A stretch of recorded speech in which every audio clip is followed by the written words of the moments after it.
Halo Sobat Pembelajar, bertemu lagi dengan saya Maulana Aditya dalam rangka memenuhi tugas ujian akhir semester mata perkuliahan Perekonomian Indonesia. Kali ini saya akan membahas mengenai analisis saya atas rapor kondisi dan pertumbuhan ekonomi Indonesia berdasarkan artikel yang telah disampaikan oleh Bapak dosen. Nah, saat ini ya periode yang akan dibahas yaitu periode semester 1 2026. Data yang saya ambil adalah berdasarkan data BPS, CNBC, dan juga Bank Indonesia. Kita akan mulai dari pendahuluan, latar belakang dan juga konteks global. Nah, adanya perang di Timur Tengah antara Amerika Serikat, Israel dan juga Iran itu memicu adanya lonjakan harga minyak dunia dan stabilitas perekonomian di dunia. Kemudian dinamika domestik yang ada di negara kita pun juga turut menyumbang faktor, yaitu pertumbuhan ekonomi yang ada di atas 5% dan juga inflasi yang terkendali. Namun konsumsi masyarakat ternyata cenderung melambat. Nah, mari kita bongkar terkait rapor ekonomi tersebut. Di sini ada 8 indikator utama yang akan saya bahas, yaitu pertumbuhan atau PDB, kemudian inflasi, nilai tukar rupiah, IHSG, keyakinan konsumen, penjualan retail, ketenaga kerjaan ya, atau karyawan yang di PHK, dan juga harga BBM non subsidi. Kita masuk ke yang pertama, yaitu terkait PDB atau pertumbuhan ekonomi. Secara data memang pertumbuhan ekonomi atau PDB kita naik, yaitu 5%. Dari 4,87% sempat mengalami kenaikan paling tinggi di kuartal pertama tahun 2026 sebesar 5,61%. Dan di kuartal 2 tahun 2026 per Juni itu menjadi 5,29%. Artinya memang terjadi pertumbuhan, tapi nanti dulu, tahan dulu. Kita perlu melihat indikator lain. Apakah dengan adanya positif atau meningkatnya PDB juga disertai dengan kenaikan positif atas indikator ekonomi yang lain? Mari kita lihat. Yang kedua, inflasi naik tetapi masih dalam sasaran. Nah, ternyata kita mengalami inflasi yang cukup tinggi.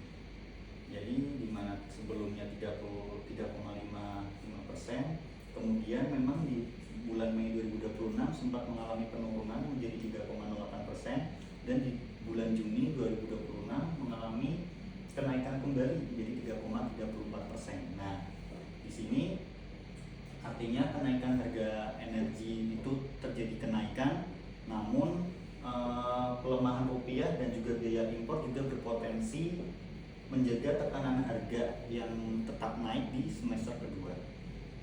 Kita masuk ke indikator yang ketiga. Nah, di sini nilai tukar rupiah ternyata melemah di balik adanya kenaikan PDB sebesar 5% tadi. Ternyata ketika kita bongkar indikator lainnya, ternyata rupiah melemah. Kita lihat awal Januari masih 16.000, di bulan Juli menjadi 18.000, bahkan sempat mengalami kenaikan paling ekstrim titik tertinggi yaitu di 18.170 pada bulan Juni 2026.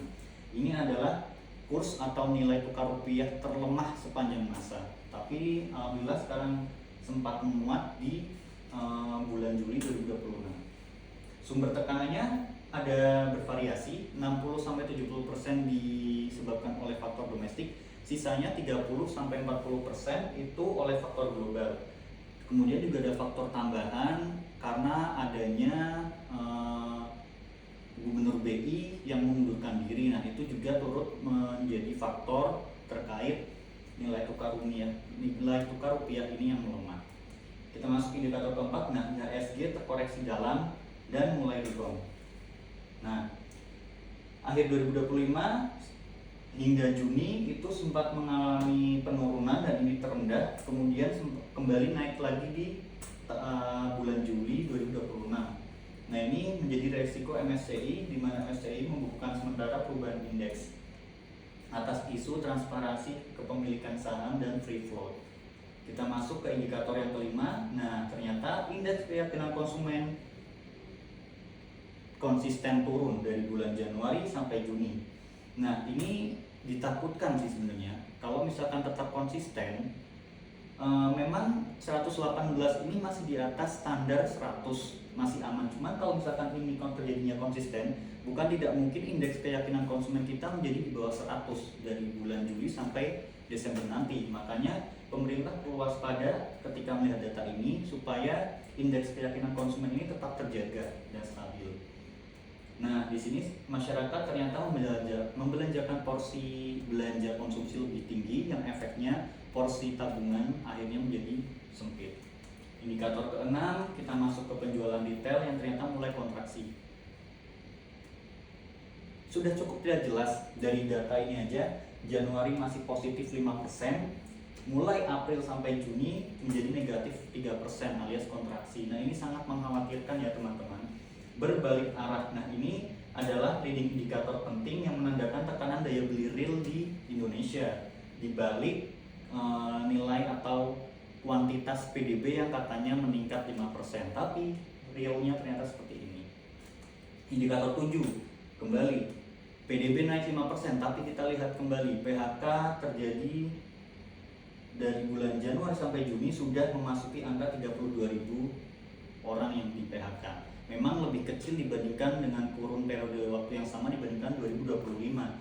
Tapi sekali lagi, kita perlu melihat dari Mei sampai Juni terdapat kenaikan PHK sebesar hampir 9.000 orang hanya dalam kurun waktu sebulan. Nah, ternyata setelah ditelusuri juga 20%, sekitar 20% itu terpusat di Jawa Barat. Karena memang kita tahu di Jawa Barat, Cikarang, Tangerang, Karawang, dan lain sebagainya itu adalah salah satu pusat industri di Indonesia. Namun sekarang di kawasan Jawa Tengah seperti Batang, Pemalang, Pekalongan, itu Kendal itu juga sudah mulai menjadi kawasan industri. Indikator 8 yang kita semua tahu, harga BBM non subsidi yang mengalami kenaikan harga. Pertamax Turbo, Dexlite, dan Pertamina Dex. Nah, ini terjadi kenaikan yang signifikan. Efeknya apa? Efeknya adalah ketika biaya bahan bakar naik, biasanya harga bahan baku juga naik karena alasan biasanya karena adanya biaya transportasi yang otomatis naik sehingga produsen atau penjual juga terpaksa harus menaikkan harga. Imbasnya ke masyarakat kelas menengah bawah dan juga bawah yang semakin tercekik dan pas-pasan dan mempersempit ruang porsi tabungan mereka. Nah, ini juga perlu diwaspadai oleh pemerintah. Kemudian saya selaku mahasiswa manajemen juga mencoba untuk memberikan sudut pandang atas analisis yang telah saya lakukan.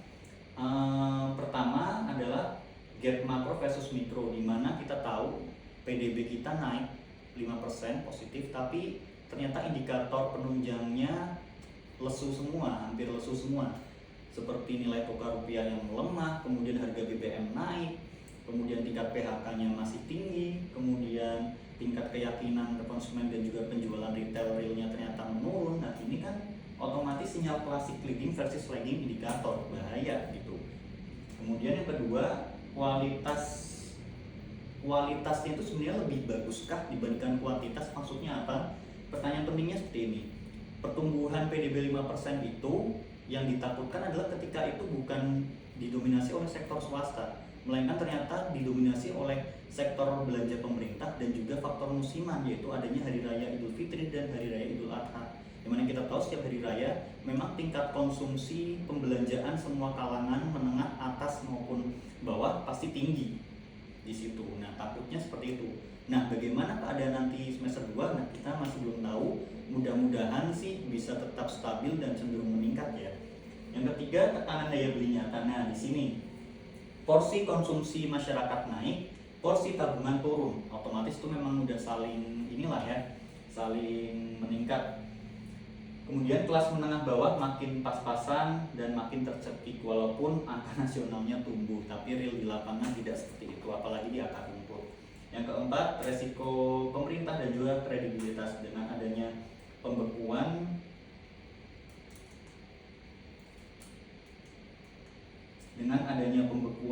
MSCI dan juga mundurnya Gubernur BI ini juga turut menjadi sinyal resiko tata kelola yang bisa mempengaruhi kepercayaan investor khususnya di jangka menengah. Kesimpulan yang bisa saya ambil dari hasil analisis yang saya lakukan ini cukup singkat saja, yaitu solid di permukaan dan rapuh di beberapa titik. Maksudnya apa? Memang pertumbuhan ekonomi kita tetap ada di atas 5% positif dan inflasi memang terkendali, tapi di balik semua itu di beberapa titik penunjangnya ternyata daya beli masyarakat turun, nilai tukar rupiah melemah, harga BBM naik, daya pembelian retail real juga turun, indeks kepercayaan konsumen turun. Nah, itu ternyata sebuah tekanan yang menurut saya itu perlu ditangani oleh serius oleh pemerintah, tidak bisa dianggap sepele. Nah, beberapa rekomendasi kebijakannya mungkin bisa dengan cara memperkuat basis ekspor atas non komoditas untuk meredam tekanan struktural pada rupiah. Kemudian bisa mempercepat perbaikan tata kelola pasar modal. Yang ketiga, menjaga stabilitas kebijakan moneter pasca pergantian gubernur BI. Dan yang terakhir, program perlindungan daya beli masyarakat melalui subsidi tepat sasaran. Bisa mungkin lewat BBM, subsidi harga, subsidi pajak mungkin juga bisa, maupun subsidi yang lain, sehingga bisa membantu masyarakat khususnya kelas menengah bawah untuk bisa tetap survive di kondisi ekonomi kita yang saat ini.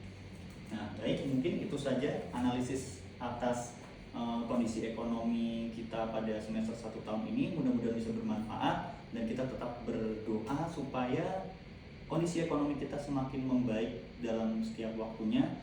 Mungkin ini saja yang bisa saya sampaikan. Semoga kita bisa bertemu kembali di lain kesempatan. Wassalamualaikum warahmatullahi wabarakatuh.